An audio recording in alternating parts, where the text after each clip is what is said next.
All right. So, Andreas, we've talked at length about your book and the previous pillars to the principled entrepreneur way.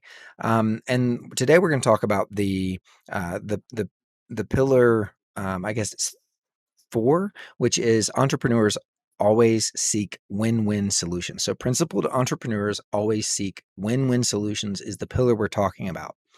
So when I started on this chapter, the win-win idea, I remember always kind of gets a little bit of criticism, right? So some people might say that in business, there aren't really win-win solutions.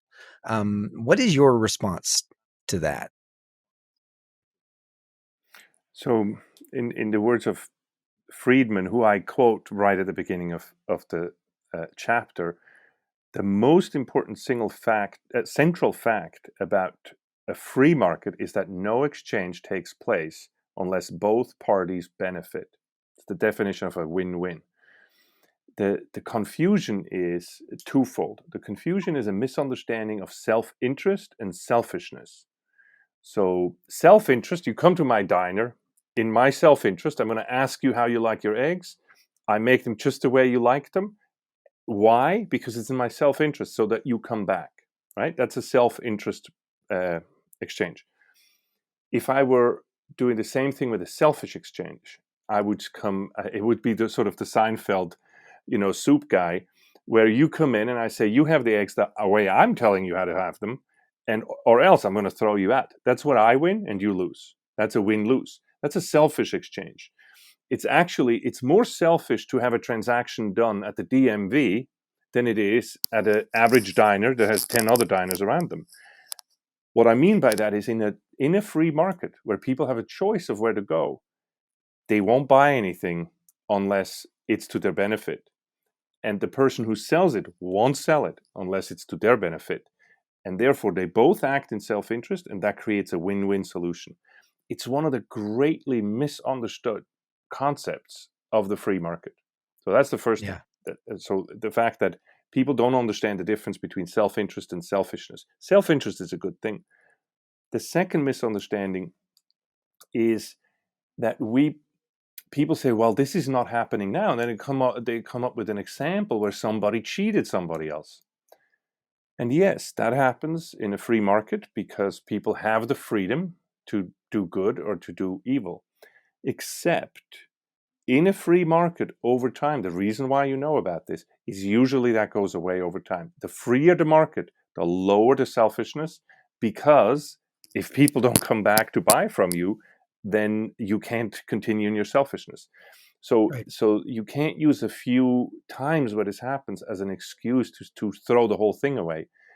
Um, in a socialist system, let's say, in a unfree market, if you wish, a state-controlled market, there is much more selfishness happening than in a free market. Wow. I like how you use the example of a DMV, but it's a, it's a much more one-sided.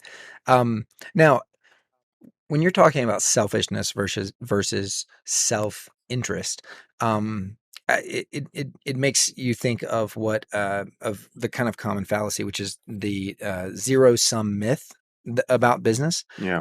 That it's a zero-sum game, and you write that the zero-sum myth about business allows otherwise moral people um, to uh, to inflict great pain and injustice while thinking that they're just playing the game sort of as it's meant to be played. How pervasive do you think that this idea is? And have you experienced this in your program and with your students? It's one of the key things that I care about because if people, it's almost like, if you play basketball or let's say you play soccer, football, um, and you think that the rules are one way, then you're going to play according to those rules. And Yeah, that is really what we're seeing. That if people say, well, the business, this is why I really hate the term, oh, it's just business, nothing personal. yeah. There is no difference between business and personal. Mm-mm. In If we go into business and say, well, this is a dog eat dog world, which is another term for a zero sum game. Basically, I have to Mhm. pull you over the table or else I'm not going to make any money. then I give myself an excuse that I can be evil, I can do evil, and then in the name of business, because that is done, it's done that way. I just want to, in the beginning, stop that conversation and say, no, that's not true.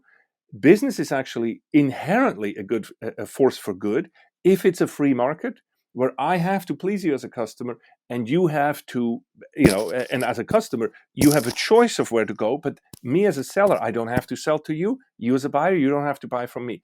That Right. reduces the evil done, in a sense, because people have to get along. In that way, the free market is a peace conducive way of doing business. Mm. Yeah. Um, Now, when we're saying that's not the case, that's when we start to find people who otherwise would be perfectly good people to say, well, here, you have to hustle, you have to do it this way to do this. And I'm telling you, I have seen people who are otherwise perfectly good folks. I mean, even as far as I have seen priests and pastors acting in completely selfish ways, almost like cheating others, and say, well, this is just how business is done, because then after business is done, which is a dirty deed, then I do something good afterwards.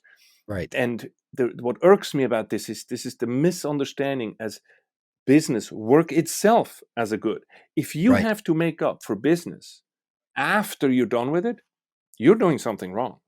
Yeah. And I think this is one of the fundamental issues that this is why I'm teaching, and this is why I want to Hmm. teach younger and younger people to get rid to turn this off at the beginning. This whole idea that business is inherently a bad thing. Right. And just if you allow, I just want to say the reason why they're saying this is a bad game is going back to the idea of the zero sum game. If you have a zero sum Yeah. game, somebody has to lose, somebody has to win. Now, the truth of the matter is, of course, that this is not, they're talking about, there's one pie and then we have to split the pie. And this, we have one pizza, we have to share it. And that's the fallacy. The economy is not a pizza. The economy is a pizzeria, that Yeah. we can make more pizza. And therefore, this whole idea, we say it in our colloquial language to say, oh, I'm making money. That's actually, in the truest sense of the word, true. That I make money if I'm satisfying my customers and they're valuing what I do to pay more than it costs me to do it. That difference is new money. That's literally making money. But that is something that only happens it only happens in a free market.